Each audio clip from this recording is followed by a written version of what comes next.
Good morning dear. आज हम लोग चलो स्टार्ट करते हैं करंट इलेक्ट्रिसिटी।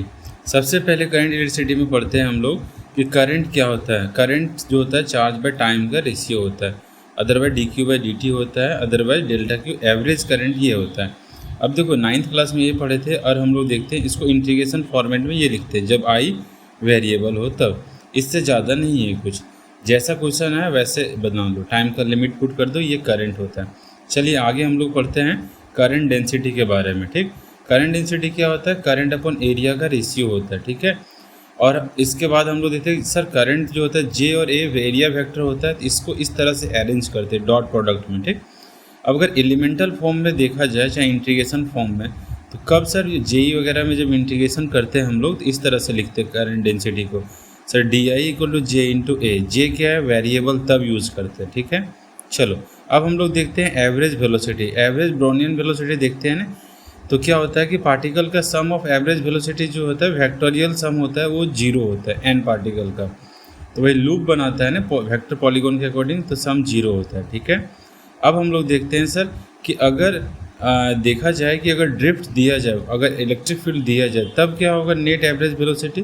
तो देखो ये लिख सकते हैं U V equal to U plus A T. Initial velocity का सम जीरो होगा, बट एक्सेलरेशन कितना है? एक्सेलरेशन तो sir E force by mass, तो फोर्स क्या है? Charge into electric field divide by mass into tau क्या है? टाइम। ये है ड्रिफ्ट वेलोसिटी। ड्रिफ्ट मतलब एवरेज वेलोसिटी कब?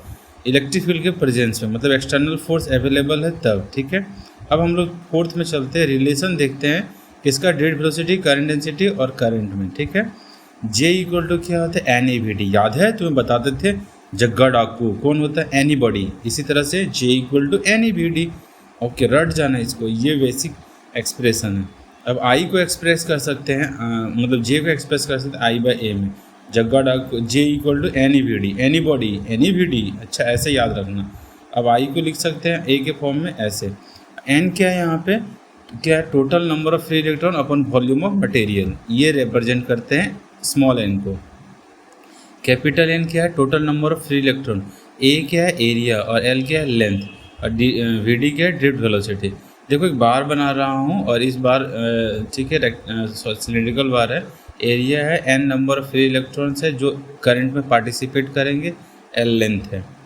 इस तरह से एज्यूम करते हैं मटेरियल को। ठीक, अब देखो अगर जो भी फ्री इलेक्ट्रॉन है उनके मोमेंटम के बारे में बात किया जाए।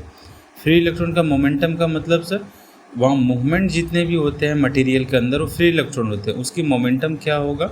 उसके मोमेंटम को कैसे एक्सप्रेस करेंगे वो देखो। फ्री तो मोमेंटम क्या होता है? मास टोटल फ्री इलेक्ट्रॉन का और वेलोसिटी टोटल फ्री इलेक्ट्रॉन का। तो मास टोटल क्या हो जाएगा? देखो ये डेंसिटी इंटू वॉल्यूम, चलो ठीक है डेंसिटी इंटू वॉल्यूम के टर्म में नहीं लिखता हूँ, इसको मिटाता हूँ। ठीक, टोटल मास कितना होगा? सर एक मास कितना इलेक्ट्रॉन का? M E. तो कितने ऐसे ऐसे पार्टिकल्स हैं? एन। तो टोटल मास ऑफ इलेक्ट्रॉन्स कितने हो जाएंगे? N times of M E. हाँ ऐसे लिखते हैं, सही रहेगा। ठीक, इंटू ड्रिफ्ट वेलोसिटी।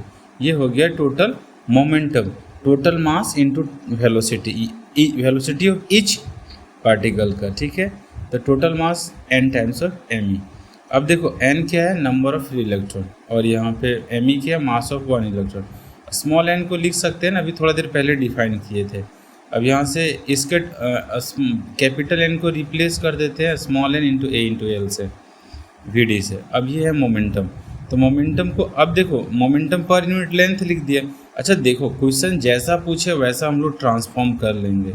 ठीक है, इस एक्सप्रेशन को यहीं छोड़ते हैं, किसी एक को याद रख लो मोमेंटम को, तो हो जाएगा काम। ठीक है, अब आगे चलते हैं, देखते हैं अब ओम्स लॉ क्या होता है। ठीक है, इसको याद रख लो, ये वी पॉइंट है। ठीक, मोमेंटम पर यूनिट लेंथ ही डायरेक्ट पूछा, टेस्ट वगैरह में भी पूछता था ऐसा क्वेश्चन। ठीक है, एक क्वेश्चन आया था टेस्ट में ऐसे आई बाई डी करके, देखे थे?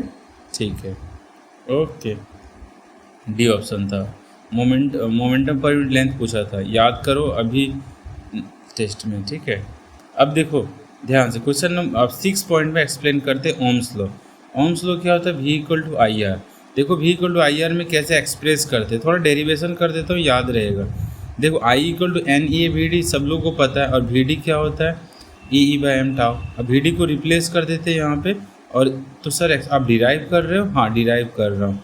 अगर तुम्हें डेरिवेशन नहीं देखना, देख लो बेटा, काम देगा, बस छोटा सा डेरिवेशन है। तो सर यहाँ पे वी डी को पुट कर दिया, और वी क्या होता है सर, वी पोटेंशियल डिफरेंस होता है, इलेक्ट्रिक फील्ड इनटू लेंथ, ठीक है। ई क्या है, इलेक्ट्रिक फील्ड, ओके, और वी क्या है, पोटेंशियल डिफरेंस। अब यहाँ से मैंने आई के साथ सारा डेटा को अरेंज करके वी को अकेले रख दिया था। हमको पता है वी इक्वल टू होता है आई आर, ये जो पूरा डब्बा है वो रेजिस्टेंस है।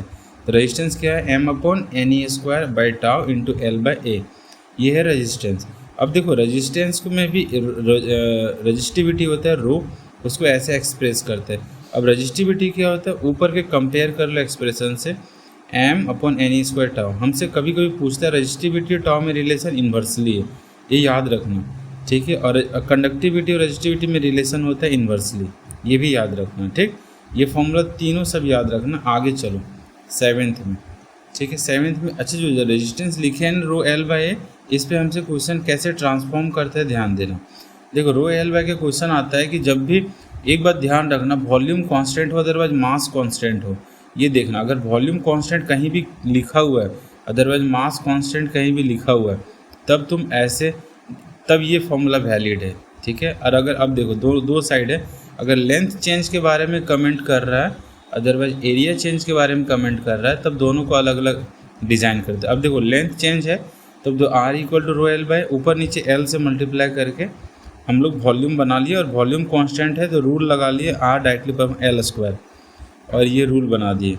इसी तरह से अभी देखो एरिया चेंज और एरिया मल्टीप्लाई डिवाइड करके ए इंटू एल वॉल्यूम है, इसका मतलब R inversely proportional to A square. अब ये फॉर्मूला बना लिए आर और एरिया में रिलेशन। ये दोनों फॉर्मूला यूज़ करते हैं अकॉर्डिंग टू रिक्वायरमेंट। कहीं बोले क्वेश्चन में चिल्लाता है ना, लेंथ डबल कर दिया, एरिया 1/4 कर दिया, तब आप समझ जाइए कि हमारा एक्सप्रेशन इसी को पूछ रहा है। लेकिन कभी कभी क्वेश्चन में बोलता है मास वेरी नहीं कर रहा है, वॉल्यूम नहीं वेरी कर रहा है, तब आप गलती से भी एक्सप्रेशन मत यूज कीजिएगा। Direct general formula R equal to rho L by है, इसी को यूज़ कीजिएगा, ठीक। अभी देखो कभी कभी जब भी मास और कांस्टेंट मास वेरी करेगा, लेंथ वॉल्यूम वेरी करेगा, ठीक है, तब ये R equal to rho L by A को यूज़ कीजिए। अब देखो हम लोग को पता है ना, ये चाइनीज डेरिवेटिव बताए थे तुम्हें कब सर, जब 5% वेरिएशन हो तब इसको ऐसे लॉगरिथम लॉग लेके वेरी करते। तुम ये रट जाओ, delta by R, delta A by R, delta L by L, ऐसे ही हम लोग अरेंज करते। हमसे कभी कभी लेंथ का परसेंटेज, एरिया का परसेंटेज पूछता है, तो रेजिस्टेंस कैसे वेरी करता है, उसके लिए 5% वेरिएशन के लिए था ये, ठीक। तुम जानते हो ना 5% वेरिएशन। अब नेक्स्ट पॉइंट हमारा 8 है, ठीक है, मैं पॉइंट देख रहा था ऊपर। अब इलेक्ट्रिक फील्ड और करंट डेंसिटी में रिलेशन, ये हमसे इम्पॉर्टेंट पॉइंट है, डायरेक्ट पूछता है क्वेश्चन, ठीक है। इसके बाद देखो J इक्वल टू होता है सिग्मा, ये रट जाओ, रट पाओगे, चलो ठीक है, एक्सप्लेन कर देता हूँ। देखो सबसे पहले V equal to I R होता है ओम्स लॉ के अकॉर्डिंग। अब V को क्या लिख सकते हैं, E डॉट एल लिख सकते हैं, इलेक्ट्रिक फील्ड लेंथ, R को रो एल बाई। अब यहाँ से एल एल कट जाएगा और यहाँ पे I बाई ए जे हो जाएगा, और सिग्मा रजिस्टिविटी, तो 1 बाय रजिस्टिविटी कंडक्टिविटी, यही हो गया ना, कंडक्टिविटी E इंटू जे। ओके क्वेश्चन देखो 9 पॉइंट, मोबिलिटी क्या होता है, ड्रिफ्ट वेलोसिटी और इलेक्ट्रिक फील्ड का रेशियो बोलते हैं। बस इसको ऐसा ही रटना, इसमें कुछ भी नहीं है, मोबिलिटी क्या होता है, ठीक है। बस ई इलेक्ट्रिक फील्ड है और ड्रिफ्ट वेलोसिटी है, ठीक है।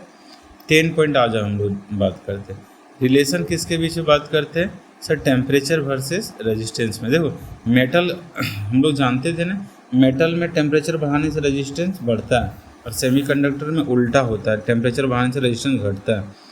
तो देखो ऐसे करते, अरे क्या लिख दिया मैंने मेटल के केस में, मेटल के केस में उल्टा हटा रहा हूँ, रेजिस्टेंस और सर डायरेक्टली प्रोपोर्शनल है। अच्छा ओके, टेम्परेचर बढ़ाने से क्या होगा, रेजिस्टेंस बढ़ेगा, और टेम्परेचर घटाने से रेजिस्टेंस घटेगा, ठीक है। ऐसा होता है मेटल और किसमें, सेमीकंडक्टर में, ठीक है। तो अब देखो इनमें क्या रिलेशन है सर, देखो R initial T initial, R final T final, तो सर रेजिस्टेंस थोड़ा सा बढ़ जाता है टेम्परेचर बढ़ाने से, हाँ कितना, डेल्टा थोड़ा इंक्रीज हुआ, ये कितना इनिशियल में थोड़ा सा ऐड कर दो, कितना होता है वो डिपेंड करता है R initial alpha delta. Alpha क्या है सर, अल्फा बताता है टेम्परेचर कोफिशिएंट ऑफ रेजिस्टेंस। अच्छा टेम्परेचर कोफिशिएंट ऑफ रेजिस्टेंस, ठीक है, ये याद रखना। अब इसको हम लोग आर कॉमन ले लेंगे इनिशियल, तो ऐसा दिखेगा, सब लोग यही रटते, तुम भी यही रटो, ठीक है। अच्छा लेकिन अगर कोई बोलता है सर इससे टफ क्वेश्चन बनता है, हाँ जेई में चल जाता है टफ क्वेश्चन, कब, जब अल्फ़ा तो सबको पता है कांस्टेंट होता है, लेकिन अल्फ़ा जब वेरिएबल होता है तब जेई में क्या करते हैं, ऐसे हम लोग अल्फ़ा डेल्टा टी लिखते हैं, डेल्टा को, और इसको डी के टर्म में लिखते हैं, डेरिवेटिव। अब यहाँ से इंटीग्रेट कर देते हैं, ठीक है। ये सेकेंड एक्सप्रेशन जो पहले लिखे डी आर इक्वल टू वो काम का है। ये अल्फ़ा का डेफिनेशन ऐसे डिफाइन करते हैं, ठीक है।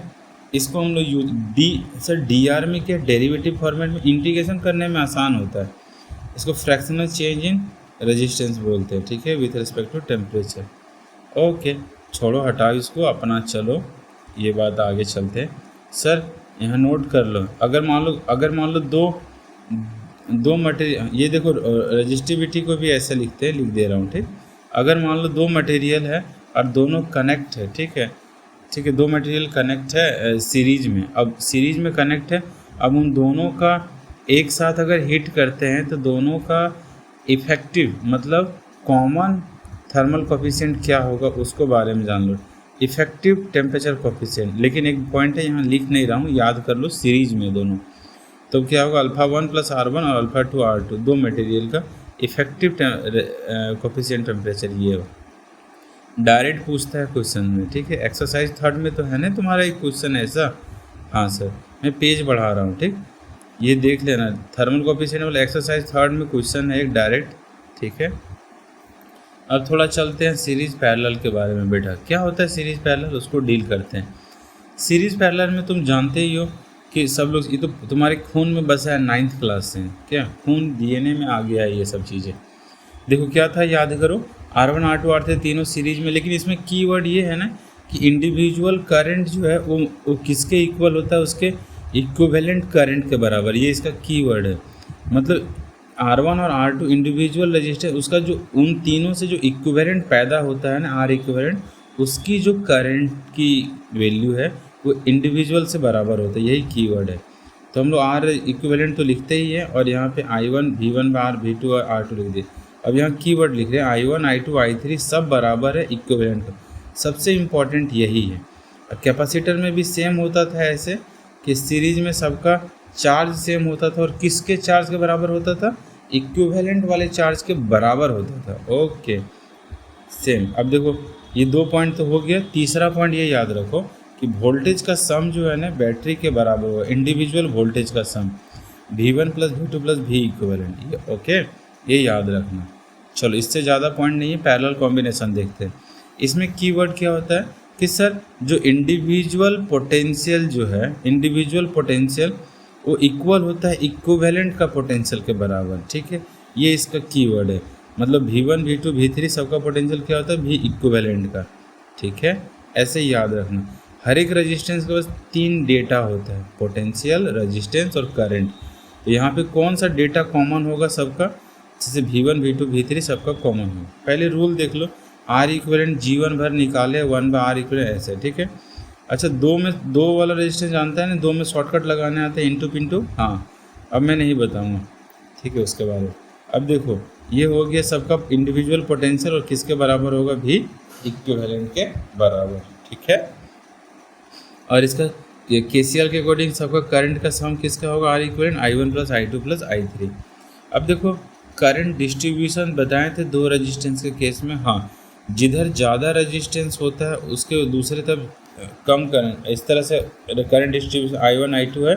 हाँ सर, अगर मुझे I1 निकालना हो तो पहले क्या करते हैं, उधर का पहले 2 इक्वेशन बनाते हैं। हमको पता है पैरेलल में क्या सेम होता है, पोटेंशियल। हाँ सर, V1 V2 इक्वल होगा, I1 है। और दूसरा पॉइंट कीवर्ड है कि I करंट दोनों में डिस्ट्रीब्यूट होगा। इन दोनों की मदद से हम, इन दोनों की मदद, जिधर I1 निकालना है पहले R2 लिखो, और sum of current sum of resistance. उसी तरह से अगर मैं, अच्छा ठीक है, ऐसे लिखते हैं ना, I1 + I2 और R2, इस तरह से, और उसी को I लिखते हैं, ठीक है। ये रट गए हैं ना खून में, I1 निकालने के लिए R2 और उसी तरह I2 निकालने के लिए पहले R1, फिर टोटल करंट अपन टोटल रेजिस्टेंस। बहुत इंपॉर्टेंट है, ये सिर्फ वैलिड है 2 रेजिस्टेंस में के केस में। अगर 3 रेजिस्टेंस हो तो आप उसको 2 रेजिस्टेंस कन्वर्ट कर लीजिए, तब यूज़ कीजिए। आज अब KCL पढ़ते हैं, किरचॉफ्स लॉ। किरचॉफ्स लॉ हम लोग पढ़ते हैं सर्किट सॉल्व करने के लिए। किरचॉफ्स लॉ क्या बोलता है, इसको 2 तरह से पढ़ते हैं। स्कूल मेथड में जब भी खाली मैग्नीट्यूड का एनालिसिस करना होता है तब तो इनकमिंग इक्वल्स टू आउटगोइंग, ये हो गया नॉर्मल स्टेटमेंट। ओके, ये तो तुम जानते हो क्लास में देखो इधर से दो तरफ से करंट आएगा, इधर से निकल जाएगा, तो sum of incoming current is equals to sum of outgoing current. ये हो गया बेसिक एक्सप्रेशन किसका, केसीएल का। ठीक है, जितना आता है उतना ही जाता है, जंक्शन रूल बोलते हैं। पी एक जंक्शन है, उस जंक्शन में वैलिड होता है जितना इनकमिंग है उतना आउटगोइंग है। ठीक है, अब देखो इसी को दूसरी तरह से कैसे एक्सप्रेस करते हैं, वेरिएबल के टर्म में वो नोडल यूज करता है केसीएल को इस तरह से। देखो नोडल बोलता है कि मैं केसीएल भी यूज करूँगा, नोडल एक एनालिसिस है, उस वो केसीएल के बेसिस पे ही है, किरचॉफ करंट लॉ के बेसिस पे, बट वो अभी यूज़ करता है वेरिएबल के टर्म में। तो मैं बहुत अच्छे से एक्सप्लेन किए थे नोडल एनालिसिस, याद है? हाँ सर, नोडल में एक्स मानते थे ना, हाँ, लेकिन वो किसके बेसिस, कॉन्सेप्ट कहाँ पे डिपेंड करता है उसका सर, वो डिपेंड करता है केसीएल पे। देखो अगर मैं एक मान रहा हूँ इस तरह सर्किट है, बीच में एक्स मान ली, तो एक्स को हायर पोटेंशियल मानते हुए सबका सम ऑफ करंट क्या करते हैं, जीरो। ये भी केसीएल है। देखो करंट फर्स्ट में, करंट सेकेंड में, करंट थर्ड में, एक्स माइनस वी वन क्या होता है, पोटेंशियल बाय रेजिस्टेंस करंट, फिर सेकेंड में पोटेंशियल एक्स क्या है, वोल्ट, वोल्ट बाय रेजिस्टेंस, फिर एक्स क्या है, volt by resistance, volt. X को हमेशा हायर मानते हुए आगे लिखते हैं, एक्स में सबको घटाना है और सबको इक्वल टू को एक साइड ही लिखना है जीरो के। ठीक है, अब जानते हैं केवीएल, किरचॉफ्स वोल्टेज लॉ। इसमें क्या बोलता है, सम ऑफ लूप में वोल्टेज कितना होता है, जीरो। चलो इसको हम एक एग्जांपल लेके डील करते हैं। ठीक है, जैसे ये रेजिस्टेंस बैटरी बना दिया इसे, ठीक है, पहले मुझे बनाने दो फिर बताता हूँ क्या होता है। सर्किट में एक लूप में जितने भी बैटरियाँ हैं, जितने भी पोटेंशियल हैं, उनका कंप्लीट लूप का सम ऑफ पोटेंशियल जीरो होता है।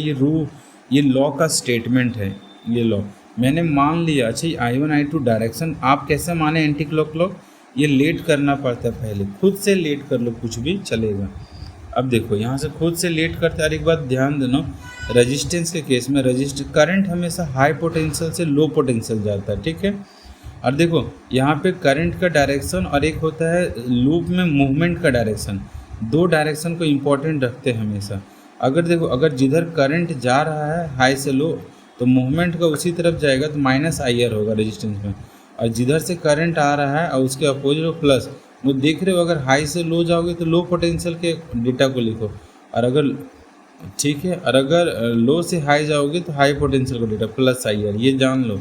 अब देखो ये कॉन्सेप्ट है रेजिस्टेंस। देखो मैं इधर घूम रहा हूँ, मूवमेंट कहाँ से स्टार्ट कर रहे हैं आप सर, मूवमेंट में ए से स्टार्ट कर रहा हूँ, ए से घुमा तो ए से फिर घुमा तो प्लस ई, फिर माइनस आई, फिर प्लस ई, लूप वन कंप्लीट।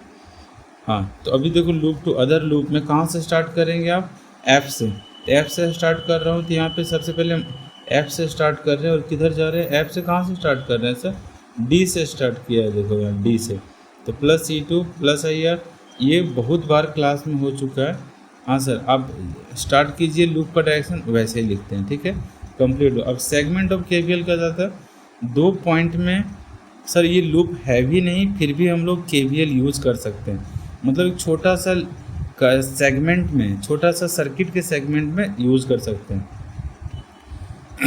ठीक है, कैसे? अच्छा तुम्हें सेगमेंट ऑफ KVL पता है ना, 2 पॉइंट में लिखना होता है। हाँ, जैसे अगर मुझे A से D और A से C ऐसे सेगमेंट ऑफ KVL, पहले रिड्यूस करते हैं, सर्किट रिड्यूस करने आता है तुम्हें? ओके, रिड्यूस कैसे करते हैं, जितनी डिस्टेंस तक सीरीज पार्ट है उतना को रिड्यूस कर दो पहले। ब्रांच में ऐसा होता है, सीरीज पार्ट, ठीक है, रिड्यूस करते हैं, ब्रांच अंटिल सीरीज पार्ट होता है वहाँ पे। ठीक है, तो देखो मुझे A से P तक एक ही सीरीज है, बाकी वो P से लेकर B अलग है और P से C अलग है। तो मैं A से P को रिड्यूस कर दिया सिंगल रेजिस्टेंस और सिंगल बैटरी में।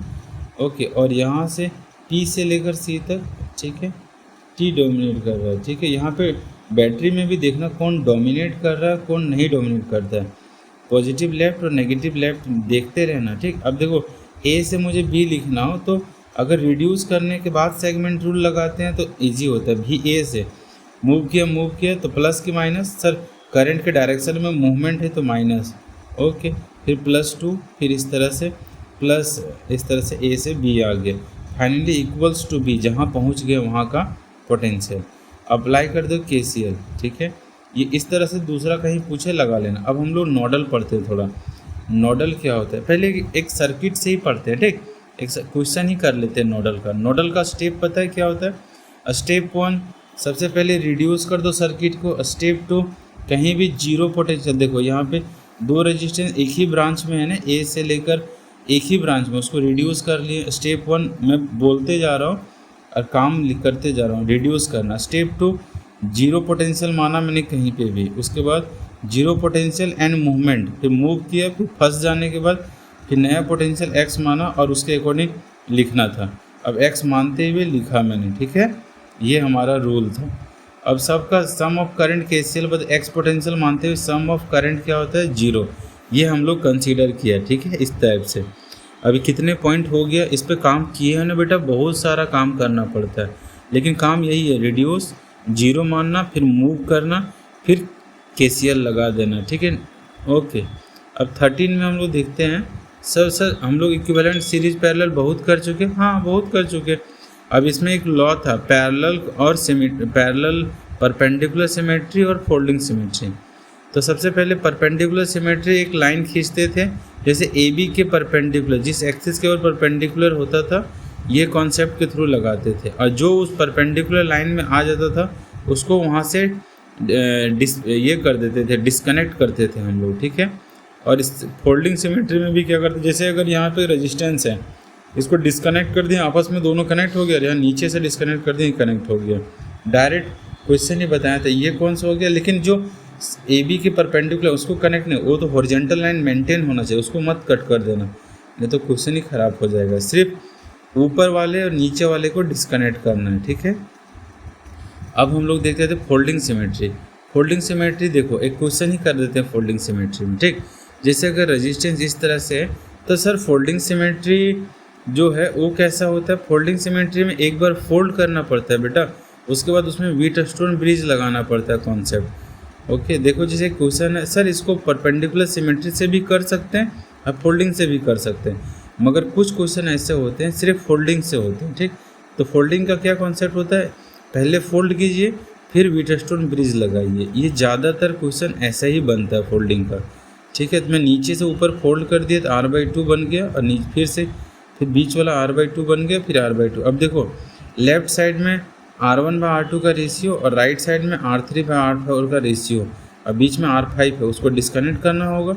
और ये व्हीटस्टोन ब्रिज का कॉन्सेप्ट तुम्हें पता है ना बेटा, कैसे बनता है। हाँ, व्हीटस्टोन ब्रिज लिख देता हूँ, क्या था, r1/r, देखो r1 r2 r3 4 5 है ना, ये अगर ये दोनों रेशियो इस साइड का लेफ्ट का और राइट का बराबर होता है, r5 को रिमूव कर देते हैं, और 2 सीरीज में और नीचे भी 2 सीरीज में, और इसको पैरेलल बना के ऐड कर देते हैं, ठीक है ना सर। हाँ, अब देखो हम लोग चलते हैं अब सेल कॉम्बिनेशन में, ठीक है बेटा। सेल कॉम्बिनेशन सर बिना सेल कॉम्बिनेशन पढ़े हुए नोडल सबको हिला के रख दे, सबको बना देता है, ठीक है, लेकिन फिर भी क्वेश्चन जल्दी बनाने के लिए सेल कॉम्बिनेशन अलग से पढ़ाते हैं, ठीक है। अगर तुम्हारे पास नोडल का कॉन्सेप्ट अच्छा है तो बनेगा ही बनेगा क्वेश्चन सेल कॉम्बिनेशन का, ठीक है। लेकिन तुम बोलोगे कि सर सेल कॉम्बिनेशन और जल्दी बनाने के लिए कुछ और सेपरेट कॉन्सेप्ट बता दो जल्दी बनने के लिए। हाँ, तो बता रहा हूँ, सेल कॉम्बिनेशन का कुछ सीरीज में डील करते हैं, कुछ पैरेलल में डील करते हैं, और फिर क्या होता है कुछ मिक्स डील करते हैं, सीरीज और पैरेलल दोनों मिक्स बना के। देखो सीरीज में हम लोग डील कर रहे हैं, ऐसे ऐसे सेल हैं सीरीज में कनेक्टेड है, सब लाइक नेचर में, तो लाइक में सब ऐड हो जाएंगे। हाँ, अगर कोई भी अनलाइक में होता है तो उसको हम लोग उस तरह से अरेंज कर लेते हैं, ठीक है, ऐसे। तो हम लोग देखो इन सारे बैटरियों को हटा के एक इक्विवेलेंट बैटरी लिखते हैं, इन सारे रेजिस्टेंस को हटा के इक्विवेलेंट रेजिस्टेंस लिखते हैं, ठीक है। तो सर सारे बैटरी को हटा के equivalent battery E1 E2 E3, हाँ, बट नीट में हमेशा ई सेम देता है, तो हमें उसको ऐसे बना देते हैं n times of E. Sir n time n क्या बता रहा है, n कैपिटल N बताता है नंबर ऑफ सेल्स। अच्छा, ये स्मॉल n क्या बताता है, अच्छा मैंने गलती कर दिया स्मॉल n लिख के, दोनों एक ही n है, ठीक है। अब देखो स्मॉल n कैपिटल N बराबर है, तो I कितना हो जाएगा, टोटल बैटरी अपन टोटल रेजिस्टेंस, ठीक है। ये हो गया सीरीज में। अब देखो अगर हम लोग देखते हैं रेस थर्ड में क्वेश्चन नंबर 12 जो है बहुत ही गुड क्वेश्चन है, इसको बनाना, ठीक है, बहुत ही, एक बार क्लास में बता रहा था तो ये क्वेश्चन मुझे बहुत अच्छा लगा, ठीक है बेटा, अब इसको करना, ठीक है। पैरेलल कॉम्बिनेशन वाला क्वेश्चन है, पैरेलल कॉम्बिनेशन में ये ज़्यादा इंपॉर्टेंट है बेटा, ये जेईई में बहुत पूछता है। सर 2 बैटरी है, अगर दोनों को हटा के एक लगाना है, सर दोनों कैसा पोलैरिटी है सर, लेफ्ट में पॉजिटिव, ठीक है, ये नोडल से सब बनता है। अब देखो लेफ्ट में पॉजिटिव और राइट में नेगेटिव। अब देखो इन दोनों को हटा के एक पहले जनरल कॉन्सेप्ट लगा लो, E1/R1 E2/R2 E2, इस तरह जितने रहता है वैसे E इक्विवेलेंट निकालते हैं और R इक्विवेलेंट कितना निकालते हैं इंटरनल रेजिस्टेंस का 1/R1 1/R2। ये मेन यही दोनों जो है जनरल केस है। अब इसका स्पेशल केस, अगर सर दो बैटरी रहे और लाइक में रहे तो इन दोनों को हटा के इक्विवेलेंट बना सकते हैं। हाँ, इक्विवेलेंट बना के ए और बी के अक्रॉस क्या लगा दो सर, E1 मैंने इस यूज करके ये शॉर्टकट डिराइव रखा, E1 को R2 से और E2 को R1 से। सर हर जगह प्लस है, हाँ दोनों का नेचर एक ही जैसा है ना, लाइक नेचर में लेफ्ट पॉजिटिव और right negative, left positive E2 का भी राइट नेगेटिव, लेकिन R इक्विवेलेंट इंटू पिंटू से निकाला। और अगर केस 2 देखो, एक E1 जो है लेफ्ट पॉजिटिव राइट नेगेटिव है, बट E2 का लेफ्ट पॉजिटिव है और मतलब राइट पॉजिटिव लेफ्ट नेगेटिव। ऐसे केस में अगर मानते E2 डोमिनेट करता है तो इक्विवेलेंट का डायग्राम E2 के बेसिस पे बनेगा। E2 का कैरेक्टर जैसा है उसी तरह इक्विवेलेंट का कॉपी होगा। लेकिन अब क्या होगा, अब देखो E1 जो है नेगेटिव हो गया, E1 का डेटा नेगेटिव के टर्म्स में लिख दिया मैंने, ये हो गया इक्विवेलेंट बैटरी। और इक्विवेलेंट रेजिस्टेंस तो इंटू पिंटू निकाल लो, ठीक है।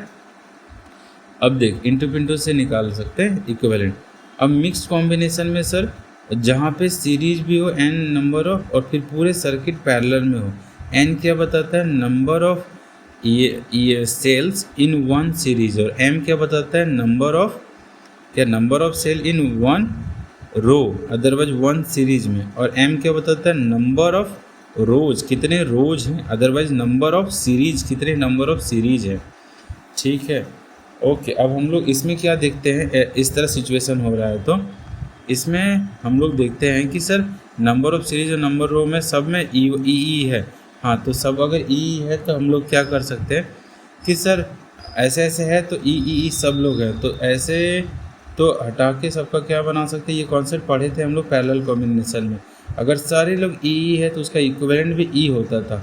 और यार एक एग्जांपल ले रहा हूँ, ठीक है, ये एग्जांपल दे रहा हूँ तो मैं अभी उसको ऊपर वाला होल्ड कर दी, ये छूट गया था पैरेलल कॉम्बिनेशन में, इसलिए अगर सब ई है तो हम लोग ऐसा बना सकते हैं। हाँ सर, अब देखो इसी तरह से सब यहाँ पे ऊपर में कितना होगा एनी, तो इन सब एनी का इक्विवेलेंट क्या हो जाएगा एनी होगा। अगर सब ई होता है पैरेलल में तो उसका इक्विवेलेंट ई होता है, तो यहाँ सारे लोग क्या हैं पैरेलल में एनी, सबका इक्विवेलेंट एनी हो गया। और रेजिस्टेंस तो कितना हो जाएगा निकाल लो। अच्छा एक बार इंडिविजुअल ग्राफ का कंडीशन भी इम्पोर्टेंट था, ठीक है, टर्मिनल पोटेंशियल ग्राफ देख लेना कैसे बनता है, ठीक है, इक्वेशन के बेसिस पे।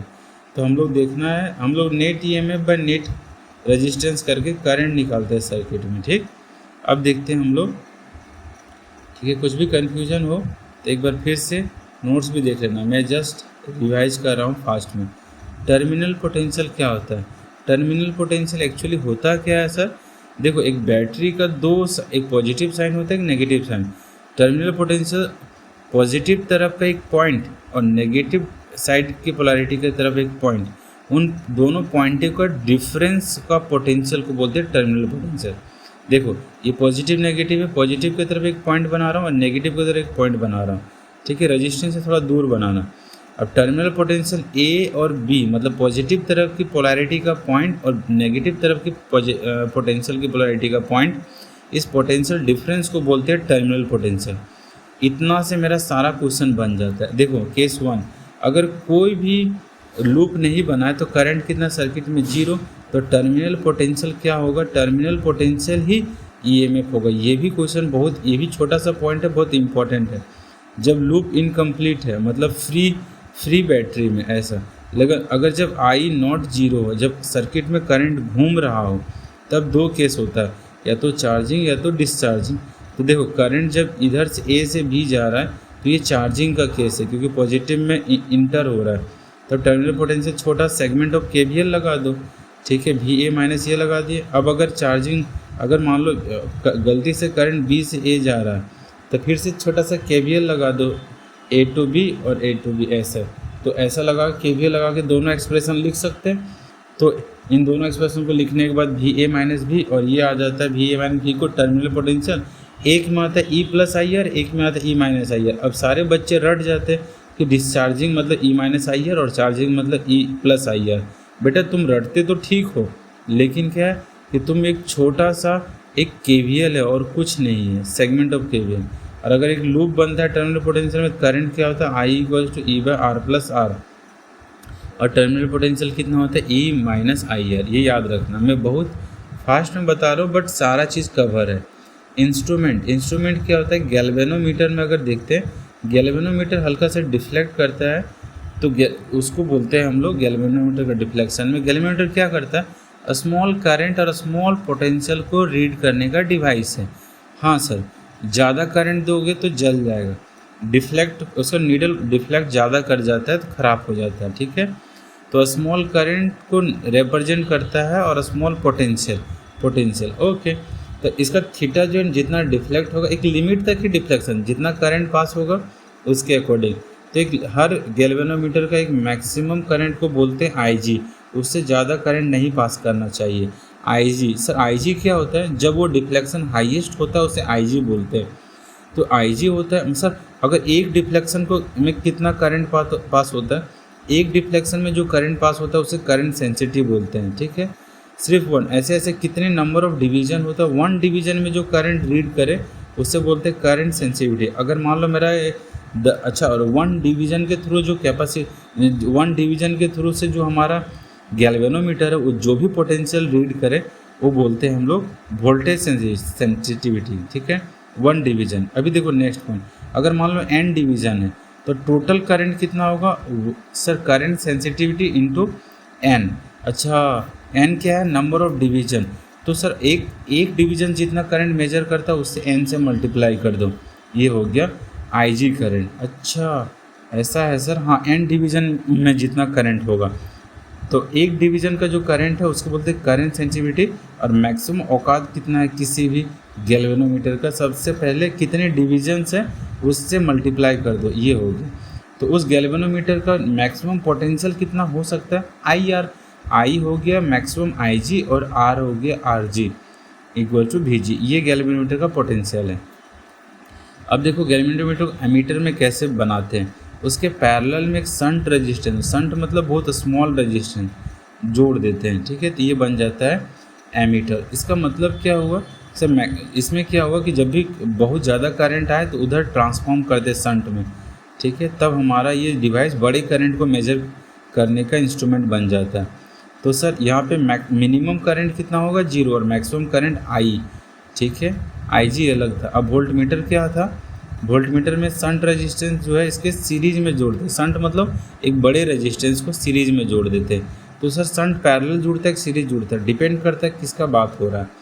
अच्छा, एक बात यहाँ याद रखना कि अगर संट नहीं जोड़े थे तब इसकी potential I G into R, और जब संट जोड़ दिए पोटेंशियल बढ़ जाता है। तो मैक्सिमम पोटेंशियल कब होगा, संट के अवेलेबल में, ठीक है। डायरेक्ट क्वेश्चन पूछता है कि मैक्सिमम पोटेंशियल और मिनिमम पोटेंशियल वोल्ट मीटर का। मीटर ब्रिज क्या होता है, देखो मीटर ब्रिज तो हम लोग जानते हैं किसका एप्लीकेशन है सर, व्हीटस्टोन ब्रिज का। एक देखो R1 R2 यहाँ पे देखो नल डिफ्लेक्शन करता है, R1 यहाँ अननोन है और R2 नोन है। तो हम लोग को पता है सर अननोन और नोन, नीचे में क्या है सर, एक वायर रेजिस्टेंस, ए और बी क्या है मान लो रेजिस्टेंस है, तो ए और बी उससे कॉरस्पॉन्डिंग रेशियो होता है। अगर व्हीटस्टोन ब्रिज वैलिड है तो नल डिफ्लेक्शन में गैल्वेनोमीटर 5वां रेजिस्टेंस का काम करता है, दोनों का रेशियो बराबर होगा, R1 बाय डिस्टेंस और R2 बाय 100 माइनस दिस बराबर होगा। हाँ, ये रट जाओ। और अगर लेंथ दिया है तो R1 by X upon R2 by L minus L. एक क्वेश्चन आता है, एग्जांपल ले रहा हूँ, अगर कोई बोलता है R2 को संटेट कर दिया, मतलब R2 छोटा हो गया, गैल्वेनोमीटर B की तरफ शिफ्ट हो जाएगा कि छोटा बाय छोटा, इधर R1 बड़ा है तो A1 बड़ा होगा, सर राइट की तरफ शिफ्ट हो जाता है। कब, जब इधर छोटा हो गया। अगर मान लो अगर R2 की तरफ बड़ा हो गया, जैसे एग्जांपल फिर से ले रहा हूँ, ठीक है, तो इस तरह बैलेंस कर सकते हैं R1 बाय ए डैश और R2 बाय, एग्जांपल ले रहा हूँ ये, अगर ये नया लेंथ क्या होगा एक्स डैश और नया लेंथ इस टाइप से R और रो कट जाएगा, तो फिर इस तरह से एक्स डैश और एक्स 100 माइनस एक्स लिख रहा हूँ, वहाँ एक्स डैश होता है। जैसे अगर एक और एग्जांपल लेता हूँ कि अगर मान लो सेम ठीक है, छोड़ दो, अब नया टॉपिक हम लोग डील कर रहे हैं, ठीक है। और सर मीटर ब्रिज वाला क्वेश्चन बना लेना सर, पास्ट ईयर का, अच्छा है।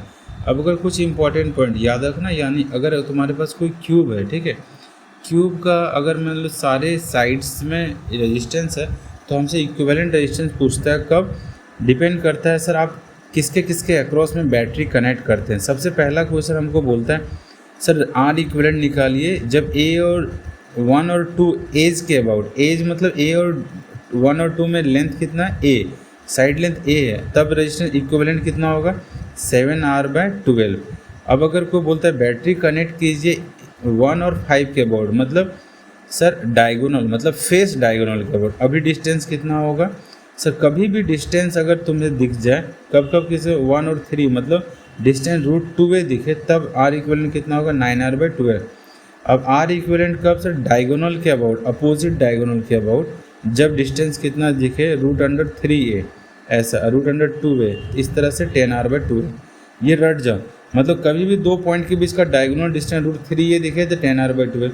और कैपेसिटर में भी ऐसा होता था, देखो एज के अबाउट उल्टा होता था 12/7, और अगर फेस जो साइड है ना डायगोनल, फेस डायगोनल के अबाउट 12/9 था। और अगर मान लो किसके about sir, diagonal opposite diagonal के अबाउट ये हो जाता था 12/10, ऐसा लिखते थे।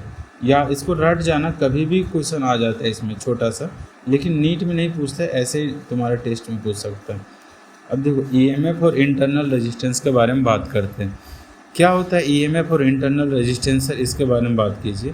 अगर ये ईएमएफ है और रेजिस्टेंस आर है, तो हम लोग बोल सकते हैं कि इस केस में कि इंटरनल रेजिस्टेंस जो होता है ना बेटा, इंटरनल रेजिस्टेंस वो देखो वो होता है डिस्टेंस पे, प्रॉपर्टी इसका बताए थे, अगर इन दोनों प्लेट के बीच का डिस्टेंस बढ़ जाएगा तो रेजिस्टेंस क्या होगा, बढ़ जाएगा।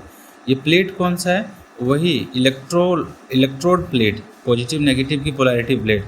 अब एरिया ऑफ इलेक्ट्रोड्स, अगर एरिया ऑफ इलेक्ट्रोड्स बढ़ जाएगा मतलब पॉजिटिव पोलैरिटी और नेगेटिव पोलैरिटी वाला प्लेट का एरिया, तो रेजिस्टेंस घट जाएगा। और कॉन्सेंट्रेशन बढ़ जाएगा तो रेजिस्टेंस क्या हो जाएगा, इंटरनल रेजिस्टेंस ऑफ बैटरी बढ़ जाएगा। और टेम्परेचर बढ़ जाएगा तो रेजिस्टेंस क्या होगा, घट जाएगा। ये देखते हैं। अब देखो पावर मैक्सिमम का एनालिसिस करवाए थे कहाँ पे सर, इंटरनल रेजिस्टेंस और एक्सटर्नल रेजिस्टेंस और सेल के ईएमएफ में क्या होता था पावर मैक्सिमम, बताए थे इसका कंडीशन सर। हाँ, मैंने डिफ्रेंशिएट करके फिर इक्वेट किया था कंडीशन मैक्सिमम में, तुम याद रखो सिर्फ पावर मैक्सिमम कंडीशन होता है इंटरनल रेजिस्टेंस का इक्विवेलेंट, वो बराबर होता है एक्सटर्नल रेजिस्टेंस का। इंटरनल रेजिस्टेंस का इक्विवेलेंट, कई student internal resistance equal to external लिख देते हैं, नहीं, equivalent of internal resistance is equals to external resistance, load resistance, ये होता है पावर। पावर मैक्सिमम कैसे एक्सप्रेस करते, E²/4R। तो 4R मतलब कौन सा, कैपिटल आर के स्मॉल आर। देखो जब पावर मैक्सिमम बात हो रहा है तो दोनों बराबर होगा, स्मॉल आर कैपिटल, इसलिए इस तरह से एक्सप्रेस। आई मैक्सिमम कितना होता है, E/2R के स्मॉल, दोनों बराबर होते हैं। ऐसा ग्राफ कैसा होता है देख लें, पावर वर्सेस अगर रेजिस्टेंस के बारे में बात करें तो ये पावर एक समय बराबर होगा जब capital R equal to small R होगा, तो पावर क्या होगा, मैक्सिमम। चलो नेक्स्ट पॉइंट पढ़ते हैं सर, पावर एनालिसिस के बारे में पढ़ते थे, बल्ब के बारे में याद करो। देखना बल्ब के बारे में ध्यान रखना, बल्ब इम्पॉर्टेंट होता है। बल्ब का क्वेश्चन बड़ा कन्फ्यूजन करता है। जब भी मार्केट से बल्ब खरीदते हैं उसमें कंपनी का लिखा हुआ होता है रेटेड पावर। कंपनी अगर दे रहा है 10 वाट का और कौन सा इंडिया में दे रहा है, तो उसमें दो चीज़ लिखा रहता है, कितना वोल्ट और पावर। इनडायरेक्टली पता है उसका रेजिस्टेंस भी मेंशन ही है सर, V²/P से। हमसे देखा जाए तो 3 डेटा हमेशा कोई बल्ब में कोई भी दुकानदार हमेशा देता ही है लिख के, क्या क्या सर, P0, V0, R0, एकदम ये क्या है, रेटेड डेटा है कंपनी के थ्रू से। R0 एक तरह से कोई भी मटेरियल का हमेशा कांस्टेंट होता है, टेम्परेचर पे बात नहीं कर रहे हैं, कांस्टेंट हमेशा होता है, ठीक है। अब देखो कोई भी अगर मान लो कोई भी एक बल्ब को मान लो दुकान से लेके जा रहे हैं, मतलब 2 इंसान लेके जा रहे हैं सेम टाइप का बल्ब को, तो घर में अलग अलग बैटरी है तो दोनों का घर में एक ही जैसा ब्राइटनेस देगा, अलग अलग। जिसके घर में अच्छा बैटरी उसके घर में ज़्यादा अच्छा जलेगा। तो ब्राइटनेस डिपेंड करता है कि कितना पोटेंशियल का है, ठीक है। तो वही बोला जाता है कि रेटेड पावर अलग चीज़ है, बल्ब में लिखा हुआ, लेकिन कब उसको यूज कर रहे हैं उसके अकॉर्डिंग पावर कंजम्पशन अलग है। एकदम क्लियर होना चाहिए, रेटेड पावर, रेटेड पोटेंशियल और रेटेड रेजिस्टेंस, ये तीनों अलग चीज़ है, और जब यूज़ करते हैं तब उसमें अलग चीज़ है। तो मैं एग्जांपल लिया था, उसका रेजिस्टेंस निकाल लिया, कितना 25 ओम आ रहा है, अब इसी बल्ब को सर ये 40 वोल्ट से मैंने कनेक्ट किया हुआ है, ठीक है। बल्ब कितना दिया हुआ था, उसका पावर कितना था सर, 100 वोल्ट का बल्ब था, उसको किससे कनेक्ट किए 24। अब देखो पावर कंजम्पशन एक्चुअल कितना हो रहा है 64 वाट, लेकिन बल्ब कितना कमेंट किया था 100 वाट। हम लोग समझ रहे हैं कि ये बल्ब थोड़ा डीम जलेगा मगर फ्यूज़ नहीं होगा, सेफ होगा, ठीक है ऐसा। तो ऐसा है, अगर दूसरा लोग थोड़ा ज़्यादा इससे एनर्जी खींचता तो उसका बल्ब ज़्यादा ब्राइटनेस होता। ये बात ध्यान से सुनना। Actual power consumption is less than the rated, it means the no fuse condition satisfy. If the actual power consumption is greater than rated power, then fuse, ये याद रखना, फ्यूज़ कब करेगा, फ्यूज़ नहीं होगा। तो अच्छा, पावर से भी कमेंट कर सकते हैं और वोल्टेज से भी कमेंट कर सकते हैं। तो मैं पावर लिखा हूँ, power consumption greater than power rated fuse, power consumption less than power rated no fuse. उसी तरह से voltage consumption is greater than voltage rated मतलब फ्यूज़, और voltage consumption is less than voltage rated मतलब no fuse, ठीक है ऐसा।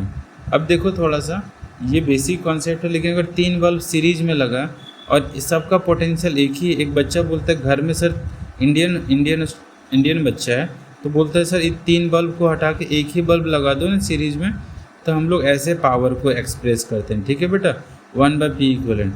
अब देखो किसका ब्राइटनेस ज़्यादा होगा, तो देखो ब्राइटनेस डायरेक्टली प्रोपोर्शनल है कितना एक्चुअली पावर कंज्यूम किया, ठीक है ओके। और वो किस पे डिपेंड करता है, रेजिस्टेंस पे। जिसका रेजिस्टेंस हाई होता है सीरीज में उसका पावर ज़्यादा कंजम्पशन होता है, और इन्वर्सली प्रोपोर्शनल होता है रेटेड पावर में, ठीक है ओके। और अगर वही सब रेजिस्टेंस पैरेलल अटैच है, ठीक है, सब अरे बल्ब पैरेलल अटैच है, तब हम लोग बोल सकते हैं कि पावर इक्विवेलेंट कितना होगा, सम ऑफ दिस। और ब्राइटनेस किस पे डिपेंड करेगा, डायरेक्टली प्रोपोर्शनल पावर कंजम्पशन और इन्वर्सली रेटेड रेजिस्टेंस, सब जिसमें सबसे कम रेजिस्टेंस होगा वो ज़्यादा पावर होगा, और अदरवाइज जिसका सबसे ज़्यादा पावर होगा उसका सबसे ज़्यादा ब्राइटनेस होगा।